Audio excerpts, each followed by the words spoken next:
ஒரு ஊர்ல ஒரு அழகான குருவி இருந்ததாம். அந்த குருவி வந்து பல வண்ணங்களான இறகுகளை கொண்டிருந்ததாம். அந்த குருவி கிட்ட அந்த அழகை தவிர ஒரு குணம் இருந்தது.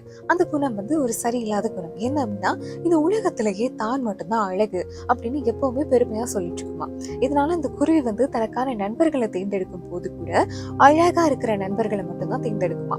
அழகா இருக்கிற பறவைகளோட மட்டும்தான் பேசுமா. அப்ப ஒரு காகத்துக்கு வந்து இந்த குருவியை பார்த்துட்டு ஆசை வந்திருக்கு. இந்த குருவியோட நான் நண்பனா இருக்கணும் அப்படின்னு சொல்லி அந்த காகம் வந்து குருவி கிட்ட போய் கேட்டதா, என்ன உன்னோட நண்பனா ஏத்துக்கொள்றியா அப்படின்னு சொல்லி. அந்த குருவி வந்து உடனே கோவம் வந்து, எப்பயாவது நீ உன்னோட முகத்தை போய் கண்ணாடியில பாத்திருக்கியா? எவ்வளவு கருகருன்னு இருக்கு பாரு, நான் இவ்வளவு அழகா இருக்கேன். இந்த மாதிரி ஒன்னெல்லாம் நண்பனா ஏற்றுக்கொள்ள முடியாது அப்படின்னு சொல்லி அந்த காகத்தை விரட்டி அனுப்பிடுச்சான். காகமும் அந்த இடத்த விட்டு சோகமா போயிருச்சு. அதுக்கப்புறமா கொஞ்ச நாள் போக போக அந்த குருவிக்கு வந்து திடீர்னு உடல்நிலை வந்து சரியில்லாம போயிட்டுதான். அது அந்த இறகுகள்லாம் விழுந்து ரொம்ப மெலிஞ்சி பரிதாபமான நிலைக்கு போயிருச்சான்.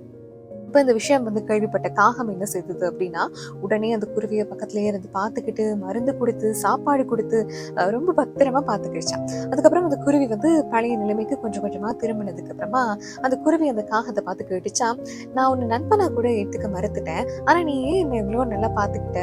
உண்மையாவே துன்பத்துல நமக்கு பக்கத்துல இருந்து உதவுறவங்க மட்டும்தான் அழகானவங்க இந்த உலகத்திலேயே அப்படின்னு சொல்லியிருக்கு. இந்த கதையில நான் என்ன சொல்ல வரேன் அப்படின்னா, புறத்தோற்றம் அப்படிங்கிறது கொஞ்ச நாளைக்கு தான் இருக்கும். எப்ப எந்த சூழ்நிலையில எப்படி மாறும் அப்படின்னு சொல்லி யாருக்குமே தெரியாது. அதனால உள் மனசு, ஆழ் மனசு, எங்களோட எண்ணங்கள் இது எல்லாமே அழகா இருந்தது அப்படின்னா, நாங்க பாக்குறவங்களுக்கு புறத்தோற்றத்துல அழகா இருக்கமோ இல்லையோ, பழகும் போது ரொம்ப அழகா இருக்கும். எப்பவுமே பழகும் போது மனசை பார்த்து பழகுங்க. ஓகே.